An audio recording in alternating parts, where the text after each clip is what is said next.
Halo sobat belajar semua, assalamualaikum warahmatullahi wabarakatuh.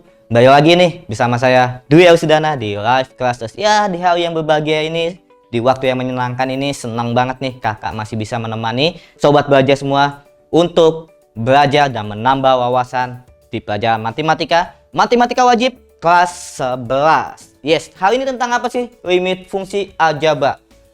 Terkadang kita atau murid-murid nih di sekolah, pasti teman-teman juga sobat belajar suka bertanya, apa sih gunanya kita belajar aljabar, apa sih gunanya kita belajar limit, kepake nggak sih nanti di kehidupan yang akan datang atau di masa depan nanti, atau di dunia kerja, di dunia karir, di dunia usaha, kepake nggak? Kepake banget loh. Padahal kenapa? Contohnya gini, limit fungsi aljabar ini ternyata bisa digunakan sebagai salah satu metode menghitung tanggal kadaluarsa.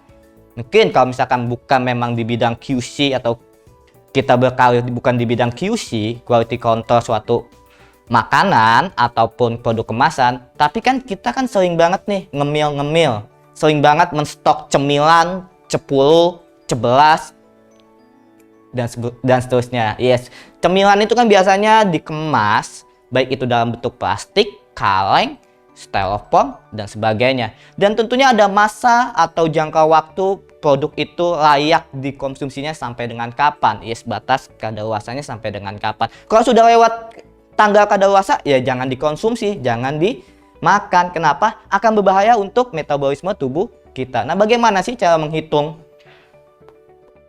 tanggal kadaluarsa ini? Yes, dalam bahasa Inggris expired tentunya. Expired date, ya kan? Ya, ada beberapa metode di sini. Ada metode pengujian, metode percepatan, dan metode prediksi dalam menentukan tanggal kadaluarsa suatu produk. Ya, hampir semua produk yang kita konsumsi atau yang kita gunakan itu pasti ada tanggal kadaluarsanya pada jangka waktu tertentu. Nah, si produsen ini bertanggung jawab penuh nih dalam kualitas dan juga penentuan jaminan mutu dalam penentuan tanggal kadaluarsa ini. Nah, untuk menentukan umur simpan dalam sebuah produk, bagaimana? Pangan tidak dapat dilakukan berdasarkan kira-kira ini donat ini besok expired. Nggak bisa begitu. Atau misalkan membandingkan produk serupa, sama-sama donat. Donat merek A, expirednya 1 minggu yang akan datang. Apakah donat merek B juga akan 1 minggu yang akan datang? Tidak, tergantung mikroorganisme uji klinis pada satu tempat. Yes. Kenapa berhubungan dengan mikroorganisme? Karena mikroorganisme ini yang mengakibatkan apakah produk ini cepat atau lambat expirednya. Nah, berbicara pengawet juga berbicara tentang kapan sih ditemukannya bahan pengawet atau cara mengawetkan. Sudah dari zaman bahla, kalau kata emak saya, sudah dari zaman dulu banget sudah ditemukan. Contohnya apa? Mumi. Iya kan? Iya. Nah, metode-metode yang tadi kakak singgung itu adalah metode pengujian, percepatan, dan metode prediksi. Di metode prediksi lah kegunaan limit fungsi digunakan. Iya, atas titik equilibrium dan juga titik layak serta faktor dari mikroorganisme diperhitungkan menggunakan limit fungsi. Makin penasaran dong limit fungsi aljabar, menghitungnya gimana, apa saja, bagaimana caranya untuk menyelesaikannya? Yes, jangan kemana-mana, stay tune di Live Classes, karena sekarang belajar mudah, ayo belajar. Jangan lupa belajar, karena sekarang belajar itu mudah. Ayo belajar. Oke, sobat belajar, kembali lagi nih. Yes, langsung ke intinya ya, limit fungsi aljabar. Untuk saat ini, kita akan membahas limit fungsi aljabar yang mendekati nilai A dan juga nilai 0. Oke, yang pertama perhitungan limit X mendekati A, artinya angkanya bukan 0. Yang kedua, limit X mendekati 0. Nah, bagaimana? Masing-masing memiliki metode penyelesaiannya. Seperti apa? Jika limit X mendekati A adalah fungsi rasional atau fungsi pecahan, namun ketemu bentuk 0, 0 ketika disubstitusikan. Ketika disubstitusikan A-nya mendapat nilai 0, 0, maka ini bentuk tak tentu. Nah, bentuk tak tentu itu tidak dapat kita pastikan 0 per 0 itu hasilnya 0, bukan. Nah, ada beberapa cara penyelesaiannya. Yang pertama, pemfaktoran, baik itu si pembilang yaitu fungsi f ataupun si penyebut itu adalah fungsi g. Yang kedua, jika dia tidak bisa difaktorkan, kalikan dengan kawan sejenis. Namun, kawan sejenis itu jika fungsi f sebagai pembilang atau fungsi g sebagai penyebut adalah bentuk akar. Nah, ini. Lalu kalau dia bukan fungsi pecahan, bagaimana, Kak? Kalau bukan fungsi pecahan, ya kita balik lagi ke metode awalnya, yaitu tinggal mengganti nilai x atau menstatistikkan x-nya mendekati berapa. Mudah. Nah, yang kedua, limit x mendekati 0. Limit x mendekati 0 bagaimana? Limit x mendekati 0 pada fungsi f diperoleh f0. Artinya inputnya 0. Langsung saja substitusikan ketika dia bukan bentuk pecahan. Bagaimana jika limit x mendekati 0 fungsinya adalah fungsi pecahan atau fungsi rasional? Ada tiga penyelesaian yang akan didapat. Yang pertama, jika hasilnya 0 per tidak 0, berarti bisa aja hasilnya min 3, 0 per min 3, 0 per 3, ataupun 0 per akar berapa, 0 per bilangan real, tapi bukan 0. Itu pasti hasilnya 0 ketika disubstitusikan. Oke. Yang kedua, pembilangnya atau fungsi f-nya itu tidak 0. Penyebutnya 0. Nah, hasilnya pasti tak hingga. Ketika disubstitusikan x-nya sama dengan 0, pembilangnya itu didapat tidak 0 per 0, hasilnya tak hingga. Yang ketiga, kasusnya sama seperti limit x mendekati a pada fungsi pecahan. Jika dia didapat 0 per 0, berarti ini bentuk tak tentu. Penyelesaiannya bagaimana? Ya dua penyelesaian tadi. Pemfaktoran pembilang atau penyebut, atau kedua-duanya.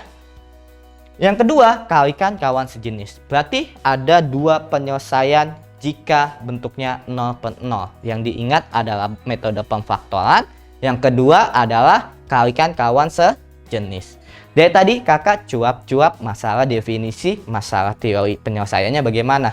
Yuk kita langsung praktek saja, terjun ke pengalamannya, karena guru yang terbaik adalah pengalaman. Yuk, untuk mencari pengalaman tentunya kita harus belajar dari soal. Nah, soal pertama di sini disajikan limit x mendekati 2 dengan fungsi akar x pangkat 2 min 2x plus 9 per x pangkat 2 plus 5. Apakah kita langsung menuju kalikan kawan sejenis atau pemfaktoran? Wait, nanti dulu. Kita gunakan substitusinya dulu. Substitusinya dulu bagaimana, Kak? Begini loh. Ketika limit x mendekati 2, x-nya langsung kakak substitusikan, maka setiap x akan terganti 2. Setiap x akan terganti 2 menjadi 2 pangkat 2 min 2 kali 2 tambah 9 per, ini juga terganti 2 kan, 2 pangkat 2 ditambah 5 menjadi akar 4 dikurang 4 tambah 9 per 4 tambah 5. Oke, 4 kurang 4 hilang, 9 per 9, 1 menjadi sama dengan 1. Apakah kita perlu dalam proses 2 itu tadi faktor atau kali kawan sejenis? Tidak perlu. Karena apa? Karena ketika disubstitusikan hasilnya bukan 0 per 0. Maka limit fungsi x mendekati 2 akar x pangkat 2 min 2x plus 9 per x pangkat 2 ditambah 5 hasilnya 1. Cukup menggunakan metode substitusi.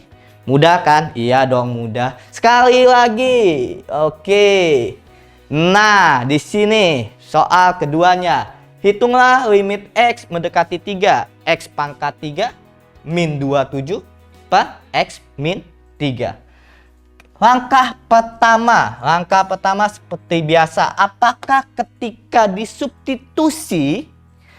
disubstitusi nilai x-nya mendapatkan nilai 0 per 0? Oke, let's check. Berarti ini akan menjadi setiap x pada fungsi rasional yang ada terganti dengan nilai 3. 3 pangkat 3 min 27 per 3 min 3. Oke, kalau yang penyebutnya sudah kelihatan ya, 3 dikurang 3, 0. Bagaimana dengan yang pembilangnya? 3 pangkat 3 berapa? 3 kali 3 kali 3, 27. 27 kurang 27, 0. Dikarenakan 0 per 0, maka dia adalah bentuk tak tentu seperti perasaan kakak saat ini. Kenapa? Galau men. Tapi dengan belajar di limit ini tidak perlu galau. Kenapa? Karena ada penyelesaiannya. Kalau sudah tak tentu gini, kita metodenya ada dua, kalikan kawan sejenis atau pemfaktoran. Namun kalau bentuknya dia polinomial seperti ini, gunakan yang pemfaktoran. Oke, maka penyelesaiannya kita harus memfaktorkannya. Limit X mendekati 3, X pangkat 3 min 27 per X min 3. Kira-kira X pangkat 3 min 27 itu faktornya berapa sih? Bisa nggak sih? Akan didapat limit X mendekati 3, X min 3 dikalikan, berarti X pangkat 3 dibagi X pangkat 3 min 27 dikeluarkan dengan X min 3 akan mendapatkan hasil. Kalau bingung, gunakan pembagian polinomial. Oke, X pangkat 3 min 27 kan terbagi dengan X min 3 ya. Oke, dia akan menjadi X pangkat 2, X pangkat 2 kali X pangkat 3, X pangkat 2 dikali min 3 X pangkat 2 dikurangkan. Oke, tersisa 0 dikurang min 3X pangkat 2, berarti 3X pangkat 2 min 27. Untuk mengurangkan X pangkat 2, berarti di sini dikalikan dengan plus 3X. Oke, dia akan menjadi 3X pangkat 2. 3X kali min 3 berarti min 9X. Dikurangkan lagi. Dia akan menjadi 9X min 27. Berarti kan di sini kan supaya 9X-nya hilang dikalikan plus 9. Berarti ini didapat 9 kali X, 9X. 9 dikali min 3, min 27. Oke, hasilnya 0 kan? Berarti pemfaktorannya adalah X pangkat 2 plus 2 plus 3X plus 2 plus 9 per X min 3. Sehingga kita mendapatkan nilai yang sama atau common factor. Faktor yang sama antara pembilang dan juga penyebut. X min 3 dengan X min 3 tereliminate. Oke. Maka tinggal kita input 3-nya. Karena kan ini per 1. Kalau per 1 itu nggak dianggap ya. Kalau per 1 sudah tidak dianggap. Karena semua bilangan yang dibagi 1 ya hasilnya bilangan itu sendiri. Maka input 3-nya ke setiap X yang ada. Berarti menjadi 3 pangkat 2 ditambah 3 kali 3 ditambah 9. Oke, 3 pangkat 2, 9. 9 tambah 3 kali 3, 9. 9 tambah 9 tambah 9. 27. Inilah cara penyelesaian. Jadi kita awalnya jika ketemu soal limit, jangan buru-buru menyelesaikannya dengan dua metode itu, pemfaktoran atau kali kawan sejenis. Tapi substitusikan dulu. Kalau dia bukannya didapat 0 per 0, maka itu hasilnya. Namun, ketika disubstitusi hasilnya 0 per 0, ini adalah bentuk tak tentu. Kenapa tak tentu? Karena galau. Enggak, karena dia tidak terdefinisi. 0 per 0 itu tidak terdefinisi. Nah, maka kita menyelesaikannya dengan dua cara tadi, baik itu pemfaktoran atau kali kawan sejenis. Mudah kan? Sudah nangkap dong? Yes. Yuk ke tantangan berikutnya, soal berikutnya, agar kita makin banyak pengalaman, makin kaya akan wawasan dan juga cara problem solvingnya. Oke. Ayo belajar dari soal lagi nih. Nah, ini bentuknya lain lagi nih. Apakah kita menggunakan teorema dari limit atau bagaimana? Sebelumnya kita input dulu aja deh ya. Atau substitusi dulu X-nya mendekati berapa. Ingat, angka awal itu baik di coret-coretannya ataupun langsung di sini. Misalnya 6 kurang 2 apa? X pangkat 2. Berarti 2 pangkat 2 dikurang 4. Kan ini pasti 0. Dikurang 1 apa? 2 kurang 2 kan pasti 0. Iya enggak? Pasti 0. Ini bukan 0. Ini bukan 0. Apa kata hingga? Namun lebih pastinya kita selesaikan dulu aja deh operasi dari fungsi pecahan yang ini. Operasi pecahan gimana? Kalau dia pengurangan ataupun penjumlahan, berarti samakan penyebutnya. Ingat, faktor dari X pangkat 2 min 4 ialah X min 2 X plus 4. Ada common factor. Oke, ada common factornya. Ada faktor yang samanya X min 2 X min 2. Berarti kita ambil untuk ini menyamakan penyebutnya ialah limit X mendekati 2 dengan apa? X min 2 X plus 4. Berarti di sini 6 min X min X min 2 X min 2 X min 2 X plus 2. Oke. Dibagi X min 2, dia akan menghasilkan X plus 2. Berarti dikurang X plus 2. Oke. Berarti ini akan menghasilkan, ini kakak pisah dulu, sama dengan limit X mendekati 2 6 dikurang X ditambah 2. 6 dikurang 2 4 min X min 2X. Oke, Pak. X min 2 X plus 2. Langsung disubstitusikan berarti 4 dikurang 2 kali 2 apa? 2 dikurang 2 tambah 2. Sudah kelihatan dong hasilnya. 2 kali 2 4. 4 dikurang 4 0. Apa? 2 dikurang 2 0. 0 dikali 2 tambah 2 4. 0 kali 4 0. Berarti ini adalah bentuk limit galau, bukan bentuk limit tak tentu. Tidak bisa langsung di input nilai X-nya. Maka ada berapa penyelesaian? 2 penyelesaian. Berarti kakak ambil dalam bentuk di sininya. Di mana limit X mendekati 2 dengan 6 min X per X pangkat 2 min 4 ditambah dikurang 1. Oke. Dikurang 1 per X min 2, dia menghasilkan limit X mendekati 2. Dia akan menghasilkan ini kan, limit X mendekati 2 4 min 2X per hasil hitung proses pengurangan aljabarnya X min 2 X plus 2. Oke, 4 min 2X bisa kita faktorkan, 2 keluarkan, berarti limit X. Oke. Limit X mendekati 2. 2 saya keluarkan, atau min 2 deh saya keluarkan. Min 2 saya keluarkan. Dia hasilnya adalah min 2 plus X. Pak, X min 2 X plus 2. Oke. Yes. Min 2 plus X itu kan sama aja dengan X min 2 dong. Berarti ini common faktornya. Tercoret, tersisa min 2 per input langsung 2-nya mengganti X-nya. Berarti 2 plus 2.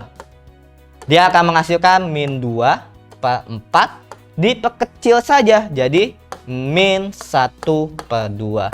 Mudah dong? Mudah kan? Yes. Penting banget untuk mensubstitusi dulu. Jangan sampai kita melaju lebih jauh. Ketika disubstitusi terlebih dahulu didapat hasil 0 per 0, barulah kita mainkan metode pemfaktoran ataupun kita mainkan kali kawan sejenis. Makin terpacu nggak? Makin ingin tahu nggak? Menuju slide berikutnya jika kita makin ingin tahu. Bagaimana jika bentuk seperti ini? Limit X mendekati 8. X min 8 per akar 3 akar kubik X min 2. Ketika di input 8 pasti hasilnya 0 per 0. Ketika di input 8 hasilnya 0 per 0. Karena sudah ketebak 8 dikurang 8 0. 3 AK 8 min 2 pasti hasilnya juga 0.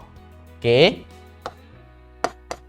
8 dikurang 8 0. Apa? 3 AK 3 AK kubik 8 dikurang 2. AK kubik dari 8 itu kan 2. 2 dikurang 2 0. Sekali lagi ini adalah bentuk limit galau, bukan bentuk limit tak tentu. Penyelesaiannya bagaimana? Jika ketemu bentuk AK adalah dia penyelesaiannya kalikan kawan sejenis. Tapi di sini akal kubik, kita akan menemukan cara yang panjang jika dikalikan kawan sejenis. Kalau kakak di sini menggunakan pemisalan aja, misalkan akal 3 itu kan, oke, misalkan 3 akal X itu sama dengan P, berarti X sama dengan P pangkat 3 dong, iya nggak? Nah, setiap X kakak ganti dulu, limit X mendekati 8.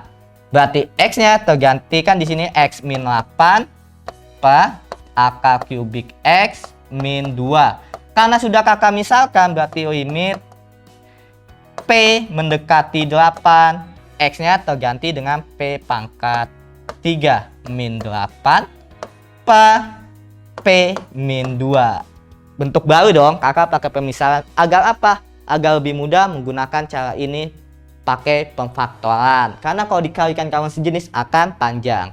Nah, setelah pemisalan ini didapatkan bentuk baru, limit P mendekati 8 dengan P pangkat 3 min 8 per P min 2. P pangkat 3 min 8 bisa difaktorkan.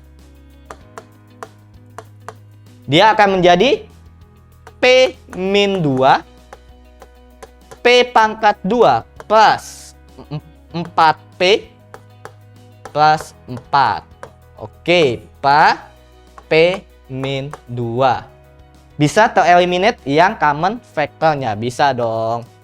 Dia akan menjadi P pangkat 2 plus 4P plus 4. Berarti kita input setiap P-nya 8. 8 pangkat 2 ditambah 4 dikali 8 ditambah 4. Dia akan menjadi 64 ditambah 32 ditambah 4. Oke. 64 tambah 32, 96 tambah 4, 100. Inilah nilai limit dari yang ada. Apakah butuh dikembalikan ke bentuk X? Enggak usah, karena sudah pakai pemisalan. X-nya kita ganti menjadi P pangkat 3. Mudah kan? Iya dong. Coba ditelaah sekali lagi. Nah, jelas. Oke, kita lanjut deh ke bentuk lainnya. Nah, di sini bentuk dari X mendekati 0. Bagaimana bentuk X mendekati 0? Ketika kita input X-nya 0, apakah mendapat 0 per 0? 2 kali 0 pangkat 2 min 5 kali 0. Kalau pembilangnya udah pasti 0 ya. Kalau penyebutnya 3 dikurang AK 9 tambah 0. Berarti ini adalah 0 per 3 dikurang 9 tambah 0, 9. AK 9, 3. 3 kurang 3, 0. Sekali lagi ini bentuk limit yang galau. Bentuk limit tak tentu. Artinya bagaimana penyelesaiannya? Kalau pakai pemfaktoran yang seperti ini ribet. Walaupun pemisalan. Tapi kalau pemisalannya nanti akan menjadi lebih panjang. Nah, enaknya langsung gunakan shortcut yang kalikan kawan sejenis. Bagaimana definisi kalikan kawan sejenis? Sobat belajar perhatikan di sini. 2x pangkat 2 min 5x per 3 dikurang AK 9 tambah x. Kawan sejenis, kawannya siapa? Kawannya sobat belajar atau kawannya saya? Bukan, kawannya yang penyebutnya. Kenapa? Karena penyebutnya yang memiliki bentuk AK. Kalau pembilangnya yang memiliki bentuk AK, maka kalikan kawan jenis pembilang. Sekali lagi kalikan kawan jenis pembilang. Berarti kawan jenis dari negatif adalah positif. Berarti dikalikan dengan 3 ditambah AK 9 tambah X. Apakah hanya yang bawah aja, yang penyebut aja yang dikalikan? Tidak, nanti pembilangnya ngiri atau dia iri hati. Matematika itu sifatnya adil. Maka jika bawah dikalikan kawan sejenis, atas juga harus dikalikan kawan sejenis. Maka akan didapat bentuk dari limit X mendekati 0. Yang atas biarkan kalinya seperti ini, 2X min 5X dikali 3 tambah AK 9 tambah X. Oke, Pak, yang bawah 3 kali 3, 9 min. Karena bentuk akal dikalikan dengan bentuk akal dalam akalnya sama, akalnya hilang. 9 ditambah X. Oke, kakak lanjut ke sebelah sini. Yuk. Dia akan menjadi limit X mendekati 0. 2X kuadrat min 5X. Kakak keluarkan X-nya. Dia akan menjadi 2X min 5. 3 tambah AK 9 tambah X. Pak, 9 dikurang 9, 0. Min X. Min X. Berarti ini eliminate common factornya. Sini sisa 1. Input langsung. Berarti 2 kali 0 dikurang 5. 3 tambah AK 9 tambah 0. Pak, min 1. Dia hasilnya adalah 2 kali 0, 0 kurang 5, min 5 dikali 3 tambah 3, 6. Pak, min 1. Min 5 kali 6, min 30. Min 30 per min 1, 30. Inilah final result atau hasil akhir dari limit fungsi bentuk AK. Mudah dong, mudah banget. Yes, sampai di penghujung nih kakak nih. Cuman cermati dulu, silakan dicermati dulu. Oke, bentuk AK kalikan kawan sejenis. Namun kalau bentuk AK bisa pakai pemisahan, lebih baik pakai pemisahan.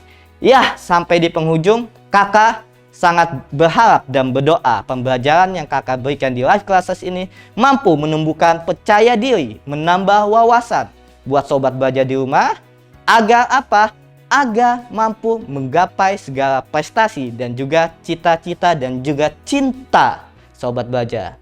Yes, karena sekarang belajar mudah, ayo belajar. See you next time. Assalamualaikum warahmatullahi wabarakatuh. Jangan lupa belajar, karena sekarang belajar itu mudah. Ayo belajar!